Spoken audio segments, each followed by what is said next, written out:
Hello बच्चों, welcome to crash course. बच्चों हम लोग स्टार्ट कर रहे हैं पॉलिनोमियल। इस चैप्टर से पहले मैंने आपको ट्रिग्नोमेट्री पूरा कंप्लीट करा दिया है। अगर आप लोगों ने वो नहीं पढ़ा है तो आप उसको देख लेना। ठीक है, आज हम स्टार्ट कर रहे हैं पॉलिनोमियल। तो बच्चों पहले समझते हैं कि पॉलिनोमियल का मतलब क्या होता है, क्योंकि चैप्टर को पढ़ने से पहले हम लोगों को उस चैप्टर के बारे में पता होना चाहिए कि चैप्टर असल में किस चीज़ के बारे में बात कर रहा है। ठीक है, तो ये होता है पॉलिनोमियल। अब इसका नाम क्या है, इसका नाम समझते हैं पहले। देखो, पॉली का मतलब होता है मैनी, ज़्यादा। ठीक है, और नॉमियल्स का मतलब होता है टर्म। मतलब क्या हुआ इसका, बहुत सारी टर्म्स। मतलब कि जब बहुत सारी टर्म्स आपस में जुड़ जाएंगी और एक इक्वेशन बनाएंगे तो उस इक्वेशन को हम लोग बोलेंगे पॉलिनोमियल। ठीक है, अब इसका मतलब ये नहीं है कि बहुत सारी टर्म मतलब कि वहाँ बहुत सारी टर्म ही होनी चाहिए। इसका मतलब ऐसा है कि अगर यहाँ पे सपोज इस तरह का एक नंबर भी लिखा है, जैसे यहाँ पे लिखा है 3x, तो ये भी अपने आप में एक पॉलिनोमियल है। होता क्या है, पॉलिनोमियल के अपने कुछ पार्ट्स भी होते हैं, तो पहले उनको देख लेते हैं साथ साथ क्या है। एक होता है हमारे पास मोनोमियल, एक होता है बाइनोमियल, एक होगा हमारे पास ट्राइनोमियल। असल में ये चीज़ें हम लोग क्लास 9th के अंदर पहले ही पढ़ चुके हैं, बस मैं यहाँ पे आपको थोड़ा सा रिवाइज करा रहा हूँ जिससे कि आपको इसमें दिक्कत ना हो। ठीक है, तो मोनोमियल क्या होगा, मोनोमियल का मतलब होता है एक टर्म, मतलब कि जिसके अंदर सिर्फ एक ही टर्म्स हो। जैसे यहाँ पर हम देख पा रहे हैं कि यहाँ पे लिखा है 3x, साथ में कुछ और नहीं लिखा हुआ है, तो ये कैसा हुआ, ये हुआ मेरे पास मोनोमियल। ठीक है, अगर मैं इसी केस के अंदर यहाँ पे 3x के साथ में सिंपल y भी लगा दूँ तो मैं कहूँगा भाई एक टर्म ये हो गई और सेकंड टर्म ये हो गई, मतलब कि ये हुआ मेरे पास बाइनोमियल। ठीक है, और इसी केस के अंदर अगर मैं यहाँ पे 3x plus Y plus Z भी लगा दूँ तो ये क्या हो जाएगा, ये हो जाएगा मेरे पास एक ट्राइनोमियल। ठीक है, लेकिन बच्चों इसका ऐसा मतलब कुछ नहीं है कि ये अलग से एक मोनोमियल है, ये अलग से बाइनोमियल है, ये ट्राइनोमियल है, तो ये पॉलिनोमियल नहीं है। ये भी अपने आप में एक पॉलिनोमियल है, ये भी पॉलिनोमियल है, ये भी हमारा एक पॉलिनोमियल है। जैसे मैं इसको बोलूँगा ये है हमारे पास वन डिजिट पॉलिनोमियल, ये क्या है मेरे पास वन डिजिट पॉलिनोमियल। ये है मेरे पास टू डिजिट पॉलिनोमियल या फिर टू टर्म्स पॉलिनोमियल। ये डिजिट नहीं है, टर्म्स है यहाँ पे, वन टर्म्स पॉलिनोमियल। यहाँ पर क्या है, ये है मेरे पास टू टर्म पॉलिनोमियल और ये है मेरे पास थ्री टर्म पॉलिनोमियल। समझ में आ गया। तो ये था सिंपल पॉलिनोमियल का मतलब। अब देखते हैं आगे इसके अंदर। अब देखो, आगे बढ़ने से पहले हम लोग देख लेते हैं कि यहाँ पे कोफिशिएंट, क्योंकि ये बहुत जगह पे यूज होगा, कोफिशिएंट, वेरिएबल और कांस्टेंट, इनका क्या मतलब होता है। ठीक है, सपोज पहले यहाँ पे मैं आपको एक काम करता हूँ, एग्जांपल के साथ में कराता हूँ। तो ये होती है इसकी स्टैंडर्ड फॉर्म। ये क्या है हमारे पास, स्टैंडर्ड फॉर्म है किसकी, ये स्टैंडर्ड फॉर्म है पॉलिनोमियल। मतलब कि अगर आपको इक्वेशन लिखनी है तो आपको हमेशा इस तरह से इक्वेशन लिखनी पड़ेगी, जैसे कि यहाँ पे लिखा है A X square plus B X plus C. ठीक है, इज इक्वल्स टू में आ जाएगा 0। ये तो हुई यहाँ पे एक स्टैंडर्ड फॉर्म, मतलब कि सारी के सारी इक्वेशन को आपको इस तरह से लिखना पड़ेगा कि यहाँ पर पहले पावर 2 आएगी, फिर पावर 1 आएगी, फिर पावर 0 आएगी। ठीक है, और अगर मैं इसी को एग्जाम्पल की तरह पे लिख के दिखाऊंगा तो ये लिखा जाएगा मेरे पास, suppose 2x square plus 3x plus 5 is equals to 0। ये एग्जाम्पल है, आप अपने हिसाब से भी इसको लिख सकते हैं। ठीक है, अब यहाँ पे समझते हैं कि कोफिशिएंट क्या होता है, वेरिएबल क्या होते हैं और कांस्टेंट क्या होते हैं, इनके समझते हैं पहले। देखो बच्चों, कोफिशिएंट क्या होगा, सपोज मैंने आपको बोला कि बताइए कोफिशिएंट ऑफ एक्स स्क्वायर। ठीक है, मैंने कहा कोफिशिएंट ऑफ एक्स स्क्वायर, तो आपको इतना ध्यान रखना है कि आपको ढूंढना है पहले कि एक्स स्क्वायर कहाँ पे लिखा हुआ है। तो आप देखेंगे एक्स स्क्वायर तो यहाँ पे लिखा हुआ है, तो आपको बताना है कि इस एक्स स्क्वायर के साथ में यहाँ पे कौन सा नंबर लिखा हुआ है। ये क्या होगा, ये होगा हमारे पास कोफिशिएंट ऑफ एक्स स्क्वायर। तो यहाँ पे एक्स स्क्वायर के साथ में लिखा है ए, तो ये हो जाएगा इसका coefficient of x square. Same वही काम यहाँ पे करेंगे, मैंने बोला है कोफिशिएंट ऑफ एक्स स्क्वायर क्या है, तो आप कहेंगे इस एक्स स्क्वायर के साथ में तो यहाँ पे नंबर 2 लिखा हुआ है, मतलब कि यहाँ पर हमारा जो कोफिशिएंट ऑफ एक्स स्क्वायर हुआ वो कितना हुआ, वो हुआ 2। सेम काम अगर मैं यहाँ पे बोलूँ आपको कि बताइए कोफिशिएंट ऑफ एक्स, तो आप कहेंगे भाई इस एक्स के साथ में तो यहाँ पर बी लगा हुआ है, मतलब कि मेरे पास एक्स का कोफिशिएंट हुआ बी। और यहाँ पर अगर मैं देखूंगा तो इस एक्स के साथ में यहाँ पर 3 लगा हुआ है, मतलब कि कोफिशिएंट ऑफ एक्स हुआ मेरे पास 3। ठीक है, अब देखो जिस टर्म के पास ना तो कोई एक्स लगा है ना कोई वाई लगा है, मतलब कि वो सिंपल एक नंबर की तरह लिखा हुआ होगा, उसको बोला जाएगा कांस्टेंट। उसे क्या बोलेंगे? उसको बोलेंगे कांस्टेंट। तो यहाँ पे कांस्टेंट क्या है मेरे पास? यहाँ पे कांस्टेंट है c। और इस वाले केस में कांस्टेंट कौन है? इस वाले केस में कांस्टेंट है मेरे पास 5। तो यहाँ पे ये क्या हुआ? ये हुआ कांस्टेंट। मतलब कि यहाँ पर इस 5 के साथ में कोई भी x या y नहीं लगा हुआ है, ये सिंगल लिखा हुआ है, मतलब कि ये हुआ हमारा एक कांस्टेंट। ठीक है बच्चों, तो आपको मैं आशा कर रहा हूँ कि आपको कोफिशिएंट, वेरिएबल और कांस्टेंट के अंदर मतलब समझ में आ गया होगा। ठीक है, अब देखो एक बार दोबारा से समझ लेते हैं कि कोफिशिएंट क्या है। सपोज मैंने यहाँ पे लिखा है आपको 2x, 3x स्क्वायर, 5y और 18z क्यूब। ठीक है, इस तरह से लिखा है। अगर मैं आपको बोलता हूँ कि बताओ z क्यूब का कोफिशिएंट कितना है, तो आप कहेंगे भाई z तो यहाँ पे लिखा है और क्यूब भी लिखा है, मतलब कि इसका कोफिशिएंट हुआ मेरे पास 18। ठीक है, अगर मैंने आपसे बोला कि बताओ एक्स स्क्वायर का कोफिशिएंट क्या है, तो आप कहेंगे एक्स स्क्वायर तो यहाँ पे लिखा है और एक्स स्क्वायर के साथ में जो नंबर लगा है वो 3 लगा है, मतलब कि इसका कोफिशिएंट हुआ 3। उसी तरह y का कोफिशिएंट हुआ मेरे पास 5 और x का कोफिशिएंट हुआ मेरे पास 2। ठीक है, देखो बच्चों, मैंने ऊपर वाले केस में क्या किया था, मैंने यहाँ पर कभी x लिया था, कभी यहाँ पर मैंने x क्यूब लिया था, फिर मैंने y लिया था, z लिया था, z क्यूब लिया था। ये सब क्या थे? ये सब है मेरे पास वेरिएबल। ये सब क्या है? ये सब वेरिएबल है। अब वेरिएबल का मतलब क्या होता है? वेरिएबल का मतलब वो होता है जिनकी वैल्यू वेरी करती है। क्या करती है? जिनकी वैल्यू वेरी करती है। ये VARY है। ठीक है, वेरी करते हैं। ये VERY नहीं है, ये VARY है। वेरी मतलब क्या हुआ? जिसकी वैल्यू लगातार चेंज होती है, जिसकी वैल्यू लगातार चेंज होती है। सपोज मैंने आपको बोला कि यहाँ पे एक नंबर लिखा है मैंने 2x स्क्वायर प्लस x। ठीक है, ये एक तरह की इक्वेशन लिखी है और मैंने बोला यहाँ पर कि आपको जहाँ जहाँ x लिखा है वहाँ पे x की जगह पे 1 पुट करो। तो आप कहेंगे ठीक है, आप कहेंगे 2 इंटू एक्स की जगह पे 1 आ जाएगा, 1 का स्क्वायर कर देंगे, प्लस में आ जाएगा एक्स की जगह पे दोबारा से 1। मैंने क्या करा है, इसके अंदर वैल्यू पुट कर दी। जब मैं सॉल्व करूंगा तो ये हो जाएगा 2 इंटू 1 का स्क्वायर तो 1 ही हो जाएगा, प्लस में 1 आ जाएगा, ये हो जाएगा 2 1 2 प्लस 1 कितना आ जाएगा 3। आप कहेंगे जब मैंने एक्स की वैल्यू को 1 पुट करा तो यहाँ पर 3 निकल कर आया। मैंने कहा ठीक है, मैंने कहा दोबारा से इसी इक्वेशन को लो और इस बार एक्स की वैल्यू को 3 पुट कर दो। मैंने कहा ठीक है करते हैं। तो यहाँ पे लिखेंगे 2 इंटू एक्स की जगह पे कितना आ जाएगा 3 और 3 का आ जाएगा स्क्वायर और प्लस में आ जाएगा यहाँ पर 3। ठीक है, जब सॉल्व करेंगे तो ये होगा 2 इंटू 3 का स्क्वायर हो जाएगा 9 और यहाँ पर आ जाएगा 3। जब सॉल्व करेंगे तो बॉड मास के अंदर पहले मल्टीप्लाई आता है तो हो जाएगा 9 टू 18 प्लस में आ जाएगा 3। जब सॉल्व करेंगे तो आ जाएगा 18 19 20 और 21 आ जाएगा। मैंने देखा भाई यहाँ पर मेरा आंसर कुछ और निकल कर आया है और यहाँ पर मेरा आंसर कुछ और निकल कर आया है। मतलब हुआ क्या? मतलब ये हुआ कि जैसे ही मैंने अपनी x की वैल्यू को चेंज करा, जैसे ही मैंने अपनी x की वैल्यू को चेंज करा, मेरा आंसर भी चेंज हो गया। पहले वहाँ पे आंसर 3 आ रहा था और अब मेरा आंसर 21 आ रहा है। मतलब क्या हुआ? मेरा आंसर भी चेंज हो गया। इसका मतलब क्या हुआ? इसका मतलब ये हुआ कि जो मेरा x है इसकी वैल्यू लगातार चेंज होगी। सपोज अगर मैं बोलता हूँ कि मैंने x की जगह पे 5 पुट कर दिया तो आंसर कुछ और निकल के आ जाएगा। सपोज मैंने कहा कि मैं x की जगह पे 6 पुट करना चाहूँगा तो आंसर कुछ और निकल के आ जाएगा। मतलब क्या हुआ कि जैसे ही मैं x की वैल्यू को चेंज करूँगा मेरा आंसर कुछ और निकल के आ जाएगा। इनकी वैल्यू लगातार चेंज हो रही है। मतलब ये कैसे हैं? ये आपस में एक तरह के वेरिएबल हैं। ठीक है बच्चों, समझ में आपको आ गया होगा, क्योंकि ज़्यादा डिटेल में नहीं करा रहा हूँ क्योंकि आप लोगों ने ये क्लास 9th के अंदर ही पढ़ लिया है। बहुत सी जगह पे ये पढ़ाया भी नहीं जा रहा है, डायरेक्ट आपको क्वेश्चन सॉल्व कराया जा रहा है। ठीक है, लेकिन मैं फिर भी आपको करा रहा हूँ जिससे कि आपको थोड़ा सा बेसिक अच्छा हो जाए और आप मैथ के अंदर कभी ना फंसे। चलिए आगे चलते हैं। ठीक है, अब देखते हैं degree of polynomial. Degree of polynomials. Degree का मतलब क्या होता है? डिग्री का मतलब होता है एक्सपोनेंट। एक्सपोनेंट का मतलब होता है पावर।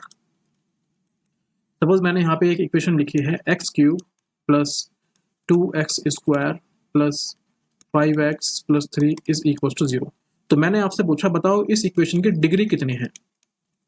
तो आपको ध्यान रखना है कि आपको हाईएस्ट पावर देखनी है। क्या देखनी है? हाईएस्ट पावर देखनी है। भाई यहाँ पर तो पावर कुछ नहीं है, मतलब कि 1 लिखा है, यहाँ पर 2 लिखा है, यहाँ पर 3 लिखा है। सबसे हाईएस्ट यही है, मतलब डिग्री कितनी हुई इसकी? इसकी डिग्री हुई 3। ठीक है, सपोज मैंने आपको बोला यहाँ पे लिखा है 5x cube plus 7x 4 plus 8z 18 plus 3x2। अब आप मेरे को बताओ कि यहाँ पर हमारे पास इसकी डिग्री कितनी है। डिग्री कितनी है? तो आप कहेंगे भाई डिग्री यहाँ पे कितनी है? यहाँ पर डिग्री 3 है, यहाँ पर डिग्री 4 है, यहाँ पर डिग्री 18 है और यहाँ पर डिग्री 2 है। तो कौन सी हाईएस्ट है? हाईएस्ट है मेरे पास यहाँ पर 18 वाली। तो इस क्वेश्चन की डिग्री कितनी हो गई? 18 हो गई। चलो अब देखते हैं कि पॉलिनोमियल को किस तरह से चेक करते हैं।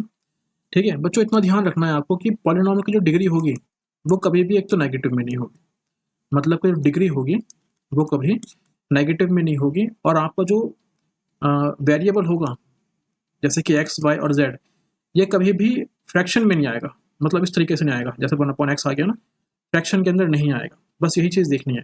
देखो हम पहला क्वेश्चन देखते हैं, यहाँ पे लिखा है 8। हमको बताना है क्या ये पॉलिनोमियल है। आप कहेंगे भाई ये तो मेरा एक सिंपल नंबर लिखा है, मतलब कांस्टेंट लिखा है। क्या लिखा है? ये एक कांस्टेंट लिखा है, और कांस्टेंट तो हमारे पास टर्म के अंदर होता है, मतलब हमने कांस्टेंट को पढ़ा है, तो मतलब हाँ ये एक पॉलिनोमियल है। क्या है? ये पॉलिनोमियल है। इसको बोलते हैं कांस्टेंट पॉलिनोमियल। इसे क्या बोलते हैं? Constant polynomial. अगला केस देखते हैं। देखो यहाँ पर तो ये सही लिखा है, लेकिन यहाँ पर x जो है अपॉन में आ गया, मतलब कि फ्रैक्शन में आ गया, जो कि पॉसिबल नहीं है, मतलब कि ये पॉलिनोमियल नहीं है। अगला केस यहाँ पे लिखा है भाई 2x² 3x + 5, मतलब कि पूरा एक सही तरीके से लिखा है। जैसे यहाँ पे हमने एक स्टैंडर्ड फॉर्म पढ़ी है अपने पॉलिनोमियल की, ax² + bx + c, ये उसी फॉर्म में लिखा है, मतलब कि ये बिल्कुल सही है, मतलब कि हाँ ये एक पॉलिनोमियल है। यहाँ पर देखते हैं, यहाँ पर भी x हमारे पास सही लिखा है, कोई नेगेटिव पावर नहीं है, नंबर लगा है, कोफिशिएंट लगा है, ठीक है। मतलब तो ये भी कैसा है? ये भी हमारा एक पॉलिनोमियल है। और ये किस तरह का पॉलिनोमियल है? ये मेरे पास एक बाइनोमियल है, ठीक है। यहाँ पर देखते हैं, देखो यहाँ पर हमारे पास पावर कैसी आ गई, जो डिग्री है कैसी आ गई, डिग्री हमारी नेगेटिव में आ गई। मतलब क्या हुआ? ये मेरे पास एक पॉलिनोमियल नहीं हुआ, क्योंकि यहाँ पर हमारे पास पावर कैसी है? माइनस में है, और पावर कभी नेगेटिव में नहीं आती है। चलो अब देखते हैं जीरोज ऑफ पॉलिनोमियल क्या होते हैं, ठीक है। अब देखो इस वाले केस में क्या है, मैंने यहाँ पे एक इक्वेशन लिखी है, ये यहाँ पे लिखा है पॉलिनोमियल ऑफ x, और यहाँ पे एक इक्वेशन लिखी है x+1, x-2 और x+3, ठीक है। हमको यहाँ बताना है कि अगर मैं यहाँ पर x की कितनी वैल्यू रखूँ कि ये पूरा जीरो हो जाए। हमको इतना पता होना चाहिए, अगर कोई भी नंबर को जीरो करना है, अगर सपोज यहाँ पे नंबर लिखा है +3 और इसको जीरो करना है, तो अगले नंबर को -3 लेना पड़ेगा, मतलब कि नंबर बिल्कुल सेम रहेगा, बस साइन उल्टा हो जाएगा। सपोज मैंने कहा यहाँ पर लिखा है -5, तो इसको जीरो करना है तो क्या लूंगा मैं? यहाँ पे लूंगा 5, लेकिन प्लस का लूंगा, यहाँ से कैसा हो जाएगा? ये कैंसिल हो जाएगा और जीरो आ जाएगा। अब आप बताओ ना, सपोज मैंने यहाँ पे लिया +7, इसको जीरो करना है तो कितना नंबर आएगा? यहाँ पर आएगा -7, ये जीरो हो जाएगा, ठीक है। अब यहाँ पर हमको देखना है, यहाँ पर लिखा है x+1, मेरे को इसको जीरो करना है, तो जीरो करना है तो यहाँ पर तो ये 1 प्लस का लिखा है, तो कितना लेना पड़ेगा मेरे को? x को, मेरे को x को लेना पड़ेगा -1, जिससे क्या होगा? जैसे ही यहाँ पर मैं इसको पुट करूंगा ये जीरो हो जाएगा, मतलब कि मेरा x आया -1, मतलब कि एक केस बना मेरा यहाँ पर, ठीक है। अब यहाँ पे लिखा है x-2, मेरे को इसको भी जीरो करना है, तो यहाँ पे x कितना पुट करूंगा?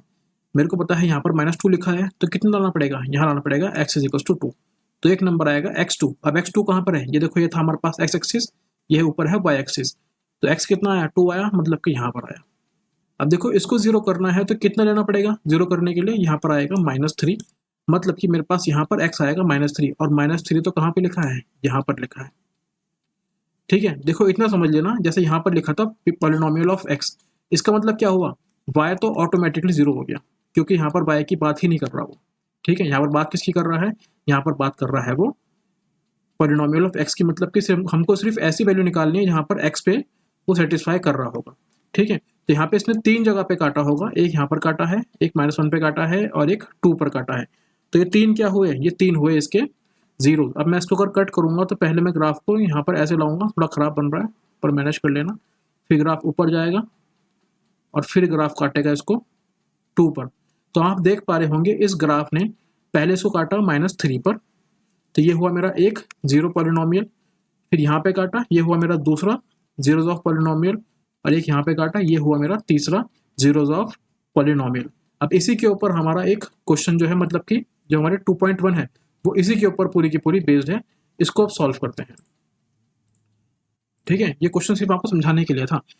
हमें क्या करना है? यहाँ पर लिखा है देखो px, मतलब कि पॉलिनोमियल ऑफ x, मतलब कि y कितना है? y तो जीरो है, मतलब कि हमको सिर्फ यहाँ पर x ही फाइंड करना है। x फाइंड का मतलब क्या हुआ? जितनी बार ग्राफ काट रहा होगा उतनी बार x की वैल्यू आएगी। देखो यहाँ पर जो लाइन आ रही है ये वाली, इस लाइन ने एक बार भी x एक्सिस को नहीं काटा, ये x है, ये y है। बच्चों ग्राफ में गलती हो रखी है, ठीक है, थोड़ी सी। यहाँ पे ये वाली x है और ये ऊपर वाली कैसी है? y है, इसको ध्यान कर लेना, ये y है। यहाँ पे सही कर देता हूँ इसको, ये y है, ठीक है। अब यहाँ पर आप देखो भाई, यहाँ पे तो इस लाइन ने एक बार भी एक्स एक्सिस को नहीं काटा, मतलब कि यहाँ पे जीरो ऑफ पॉलिनोमियल कितने हैं मेरे पास, जीरो है, मतलब कि यहाँ पे जीरोस कितने हैं मेरे, जीरोस हैं। देखो इस वाले केस में क्या हुआ, ये लाइन ऐसे आई फिर नीचे गई और फिर बाद में इसने यहाँ पर काटा, कहाँ पर काटा, यहाँ पर काटा, और कितनी बार काटा, सिर्फ एक ही बार काटा, मतलब कि यहाँ पर हमारे जीरोस ऑफ पॉलिनोमियल कितने हैं, एक है। इस वाले केस में क्या हुआ, लाइन पहले ऊपर गई, यहाँ पर काटा, फिर यहाँ पर काटा, और फिर तीसरी बार यहाँ पे काटा, तो एक बार यहाँ पे काट लिया, एक बार यहाँ पे कट किया, और तीसरी बार यहाँ पे कट किया। तो यहाँ पे कितने जीरोस हो गए इसके, यहाँ पर हो गए 3 जीरोस।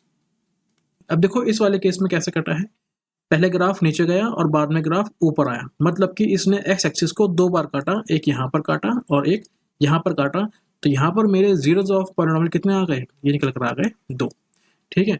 इस वाले केस में देखो ज़्यादा बार काट रहा है, एक बार यहाँ पे काटा है, एक बार यहाँ पे काटा है, फिर यहाँ पर और फिर यहाँ पर, मतलब कि यहाँ पर हमारे कितने जीरोस हो गए, ये हो गए मेरे पास 4 जीरोस, ठीक है।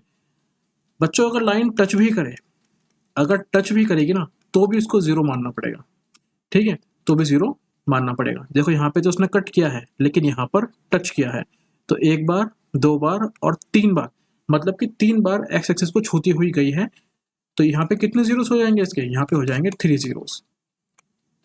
बस इतना सा ही ये क्वेश्चन था। अब आपको समझना है कि जीरोस होता क्या है, तो जीरोस का मतलब वो होता है कि अगर मैं उसको इक्वेशन के अंदर पुट करूंगा तो वो पूरी इक्वेशन को जीरो लेकर आ जाएगा। सपोज मैंने आपको बोला कि यहाँ पे इक्वेशन लिखी है 2x + 3, ठीक है, मैंने कहा भाई यहाँ पर पुट करो x = -1, ठीक है, आपने कहा ठीक है, तो आप यहाँ पर x की जगह पे -1 पुट कर देंगे, तो ये आ जाएगा 2 × -1 प्लस में 3 = 0। जैसे आप इसको सॉल्व करेंगे तो ये हो जाएगा -2 प्लस का 3 = 0। तो यहाँ पे जब सॉल्व होकर आएगा, ये आएगा प्लस का 1 = 0। क्या ये 0 हुआ, जैसे ही मैंने x की वैल्यू को -1 पुट किया तो ये 0 आया, आप कहेंगे नहीं 0 नहीं आया, क्योंकि ये तो कितना आया, ये तो 1 आया, मतलब क्या हुआ, ये इसका 0 नहीं है। देखो यहाँ पे एक और इक्वेशन लेते हैं, यहाँ पे लिया मैंने 2x - 4 = 0, और मैंने कहा है भाई यहाँ पे आप x = 2 पुट करो, तो आप x की जगह पे 2 पुट कर देंगे, तो ये हो जाएगा 2 × 2 - का 4 = 0, ये हो जाएगा 2 × 2 = 4 प्लस का 4, और यहाँ पे आ जाएगा माइनस का 4 = 0। आपने कहा भाई ये तो पूरा कट जाएगा और 0 आ जाएगा, तो जैसे ही मैंने x की वैल्यू को 2 पुट करा और ये इक्वेशन पूरी की पूरी 0 हो गई, तो आप कहेंगे हाँ ये इसका जीरोस है, ये इसका 0 है, क्योंकि 2 पुट करने पर ये इक्वेशन 0 प्रूफ हो रही है, मतलब कि ये इसका 0 है। इस वाले केस में 0 नहीं आ रहा था, मतलब 0 नहीं था। तो बच्चों इसी के साथ हम लोगों ने अपनी एक्सरसाइज कंप्लीट कर ली है, 2.1 पूरी कंप्लीट हो गई है। एक्सरसाइज में कुछ नहीं था, ये करने के लिए सिर्फ 2 मिनट का काम था आप लोगों ने, और आप लोगों को आती भी होगी, लेकिन जो ऊपर मैंने यहाँ पे करा है ये चीज़ें बहुत समझने वाली थी, ये चीज़ें सीखने वाली भी थी, ठीक है। तो इनको एक बार दोबारा से देख लेना और फिर आगे जब आगे पढ़ोगे आप तो आपको दिक्कत इसमें कम आएंगे। चलिए बच्चों, अगली वीडियो से हम लोग एक्सरसाइज 2.2 स्टार्ट कर देंगे, और आशा करता हूँ आपको समझ में आया होगा। अच्छा लगा हो तो वीडियो को लाइक करें और हमारे चैनल को सब्सक्राइब करें। तब तक के लिए नमस्ते।